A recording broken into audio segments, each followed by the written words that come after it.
Hi Pisces, welcome to your June 2020 Astrology 33 reading. Thank you to those of you who have liked, viewed, shared, subscribed, and donated to the channel. I appreciate all of that. For those of you interested in booking a personal reading with me, just check out the description of the video for more details there. As far as what we have in front of us, it's a Celtic cross spread as always, and I also pulled some oracle cards to you guys and a Mudra card. So we'll get started with the main spread. The main situation position, we have the Two of Swords.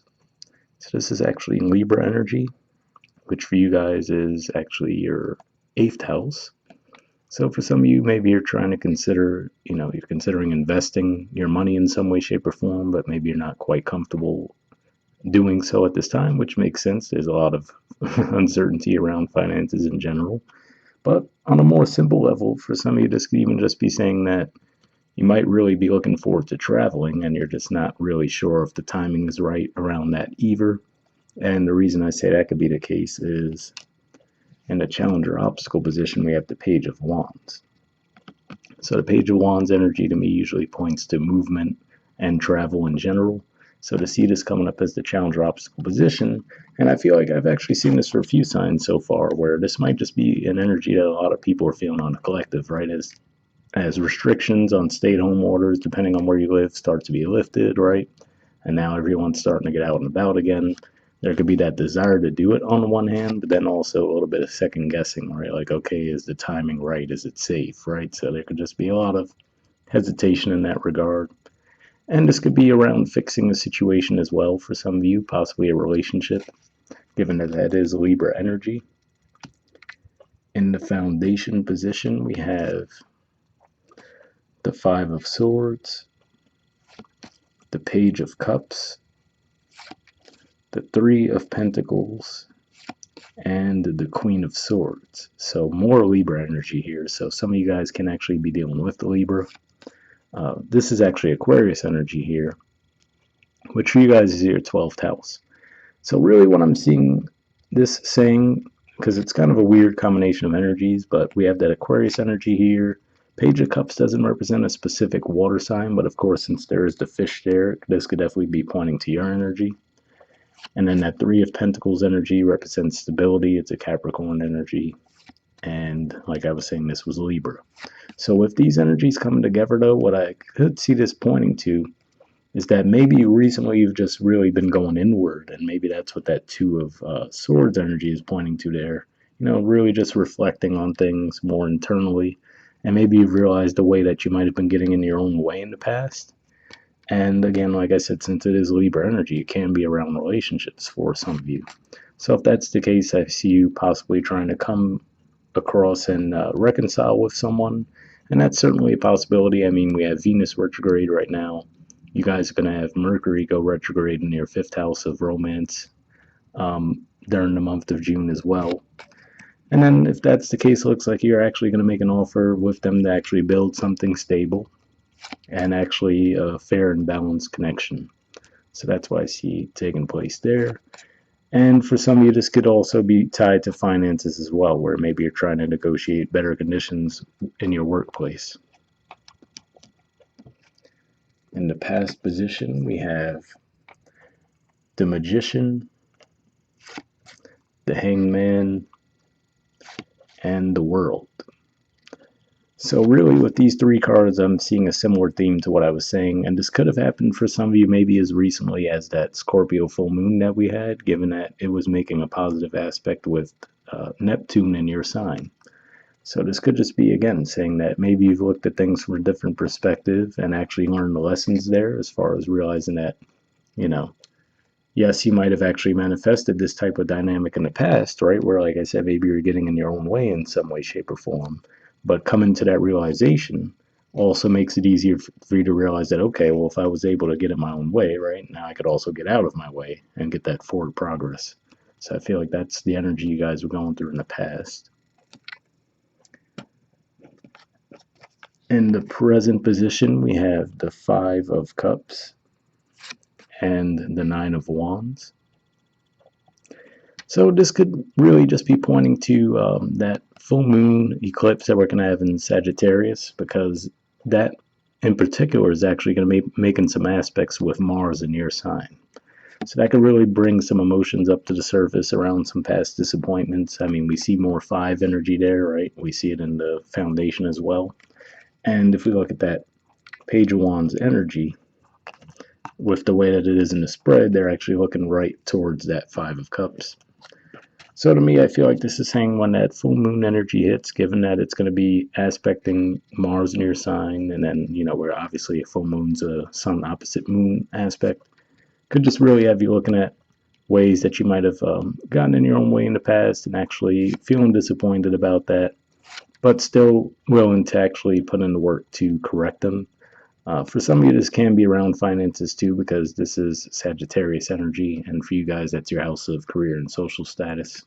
So it doesn't necessarily have to be around romantic connections, but yeah, that could be what that's pointing to there. In the near future position, we have the Hierophant. So this is actually Taurus energy, which for you guys is your 3rd house of communication. And then this also represents stability, can represent commitment as well. But I feel like this is you integrating those lessons from the past.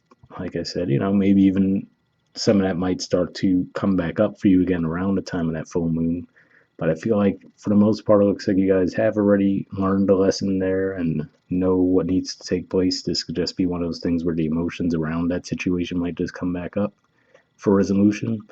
And then in the near future position, I see you like getting back on your on your footing. And then also here, this could represent you communicating to people, depending on who this was. If it was a romantic connection, like I said, maybe if there was a workplace situation that might have gone awry. This seems to be what it's pointing to there, that there would be some communication, and it looks like it would be a bit faded in that regard too, given that this is a major arcana card. All right, in the position of your influence on a situation, we have the 9 of Swords. So this is actually Gemini energy here, and this is the middle 10 degrees of Gemini. Right there, we have that middle 10 degrees of Sagittarius. And like I was saying, when that full moon hits, the sun will be within those degrees, the moon will be within those degrees of Sagittarius, and then Mars will be in those same degrees, but in your sign. So definitely, I feel like you guys might have a lot of anxiety around the situation around that time of that full moon. That's pretty early on in the month, though, so that's the good thing there. So it might start to dissipate after that. That's what I'm seeing there, like a feeling like you can't necessarily move forward, maybe looking back on what was said, what wasn't said, and just having a lot of anxiety around that. In the environment position, we have the Strength card and the Lovers. So definitely really strong positive cards in the environment. This is actually the major arcana card for Leo, and then this is the major arcana card for Gemini. So, I mean, there's going to be plenty of energy going on in Gemini as far as we already have Venus retrograde there. The sun's going to be there in a couple days. Then we're going to have that new moon in Gemini. Like I said, the North Node, moved there recently. So that's actually a pretty karmic position as well, given that it'll be in your 4th house. So there could definitely be some growth around that area. And then with the Leo energy here, this could just be actually saying that, you're actually getting the strength to move forward and possibly communicate too, since we do see Gemini is the, ruler of communication. So that could be what's at play there. If this is another person for some of you, this could just be saying, if it's a Leo especially, this might be a person who's actually holding back their feelings for you for whatever reason. Maybe if it is because maybe you guys had a falling out. For example, like I was saying, if you might have realized you gotten in your own way in the past, maybe this was someone who made an advance towards you and you might have rejected them. So now they're like, okay, well, let me, lesson learned, right? One of those situations.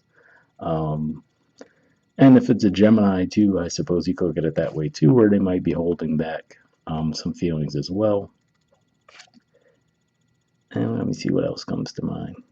This could also be pointing to that Mercury retrograde energy too, because for you guys, your 5th house, which is the house that Leo energy naturally rules, is actually Cancer. So when that retrograde hits, you might be feeling that energy as well. In the hopes or fears position, we have the Knight of Wands. So again, this looks like a desire for movement. So it's possible that whoever this is that you might have had a falling out with, they might actually live at a distance from you. So maybe this is saying that you're really wanting to go travel to see them, especially because we have the Two of Wands at the bottom of the deck as well. And that's another card that represents movement and travel. So I feel like there's definitely the desire there to see this person. This really makes me feel like there is some distance between you. This is another indicator of Sagittarius energy too, though. So again, on the one hand, that can point to the travel, right, the distance thing. And also this could still be pointing to your career, which is saying that maybe your career has gone stagnant in some way and you're looking for some movement there. All right, in the outcome position, we see the Six of Wands, more Leo energy, the Four of Pentacles, Capricorn energy, and the King of Pentacles, Taurus energy. So to me, this does represent that movement energy. For some of you, this can point to some recognition, and given for you guys that Leo represents your house of work and day-to-day routine, this can actually be pointing to possible recognition in the workplace. So maybe, like I was saying, if this was a workplace situation where you might have felt like you weren't getting the recognition or compensation that you were hoping for, maybe you actually speak up about conditions there and you actually see some forward progress. And initially they might still be a bit tight with the recognition or the praise, but it looks like eventually they will actually give you that increase. So it could be as simple as one of those things where, let's say, I mean, some employers, especially if you work for a smaller business, they might be going through some tough times as well. So they might have to let you know, like, look, currently we can't really do anything, but they might give you a bit more of a concrete plan, right? Where they say, okay, we should expect things to pick up in the next couple of months. Once we do, we'll actually be able to give you an increase, something along those lines. Again, this can be another indicator of travel as well. And if that's the case, looks like there might still be some hesitation around opening up, but it looks like ultimately you will actually communicate what's on your mind, and in the progress that, you will see some forward movement there, given that, again, Taurus for you guys is your house of communication. All right, and moving on to your oracle cards. First, we have regeneration. There's the artwork, and the number is 46.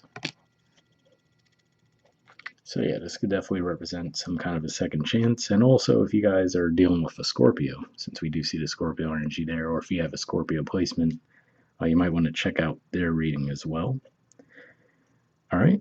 Under essential meanings, it says rebirth, second chances, new opportunities. The Oracle's message: second chances are available to you now. Whatever opportunities you thought were dead are now revived in a more authentic, stronger form. Whatever you may have perceived as a failure or loss is now being replaced by something better and more powerful growing in its place. This rebirth is assured. Step into your new life. Destiny is being fulfilled in wondrous ways. So definitely a pretty positive message there. And then the relationship message says the world is based on connections and relationships. No matter what loss has occurred in the past or even now, death and endings are only illusions. There is life after death, love after loss, and in this moment you are radiating the regenerative life force energy that makes you irresistible to love in all forms. Now is the time when you will see evidence of this new emergence. Can you feel it? Love is rising up to greet you. So definitely an interesting message there, and that could even point to possibly this being you guys getting recognized romantically too. And maybe this is saying if that's the case, you might still be a bit closed off and not necessarily ready to go into a new relationship now, but you might still, underneath it all, enjoy the validation from those from that attention, basically. The prosperity message says, what happens when it appears you failed at something? Do you see the beauty in the lesson? The understanding that arises from difficulties is like a seed that lies dormant for a time. Then once it germinates in your subconscious, it pushes through into your awareness. It is becoming apparent that there is a new you, a new start, a more powerful version and form of what you began to plant in the garden of your imagination has surfaced. You are ripe for success. New opportunities, much better than those that came before, appear like gifts from the gods. Now is one of those times when out of seeming loss and failure comes remarkable abundance. Do not dwell on the past because you really are experiencing a rebirth. So definitely interesting message there because like I was saying, for a lot of you, I feel like you really have integrated the lessons for the most part, and they might just come back up in an emotional way during that full moon that I mentioned, but for the most part, it feels like the growth has already taken place, especially given the energies we see in the past. Maybe that's saying, yeah, you could process those emotions. And like I said, I feel like it would be around the time of that eclipse, but there's a lot of opportunity waiting for you when you start to move forward. So hopefully that resonated for you guys. All right, next we have Koi Fish Spirit. It says, there is always enough. There's the artwork, and the number is 36.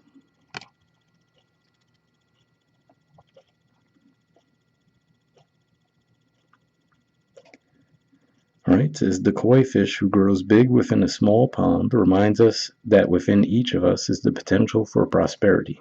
The law of abundance ensures that prosperity is our natural state, So regardless of temporary outer conditions, you can call in prosperity and magnetically attract the opportunities and abundance you need. The message of koi fish spirit is to begin to generate wealth within, with deliberate intention, no matter how small your pond may seem, and appreciate abundance wherever you see it. Outer conditions will come to reflect your inner prosperity, so begin to become the self who is comfortable with wealth in all forms. Even if, at the moment, it feels as if riches are not yours, they soon will be. Start to envision the plenty that Spirit wants you to experience, knowing that the moment you begin to commit to conscious and deliberate co-creating, Spirit will joyfully start bringing you what you need. You have so much to offer and so much of value to express to the world. In your little pond, there is much you can create and much you can attract. Do not underestimate what you have and who you are, for Koi Fish Spirit wants you to know that you are exquisite, loved, and deeply cherished. Trust that outer conditions are changing to reflect that truth. Definitely an interesting message there, and again, I feel like that's pointing to what we saw in that past energy, where you guys have maybe come to that realization that, hey, if I was, possibly playing a role in manifesting getting in my own way in some way, shape, or form, I could flip that energy around and actually start to manifest positive things, all right? So hopefully that resonated for you guys as well. And the last thing we have for you is a Mudra card. So the Mudra you guys got for this month is the Dhyana Mudra. And the keyword for it is meditation.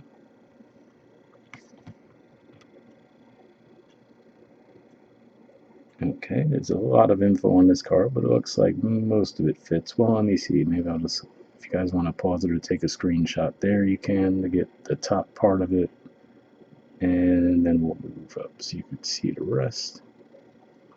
All right, so under benefits, it says facilitates natural diaphragmatic breathing, aids efficient digestion and assimilation of nutrients, helps the earnest spiritual seeker to embody their original nature by releasing striving and attachment. The gesture gives tangible expression to what can't be explained in words. So if that sounds like something you think would be beneficial for you guys, I will put the name of the Mudra in the description of the video if you wanted to look into that a little bit more. We'll wrap up there, and I'll see you guys next month. All right, bye.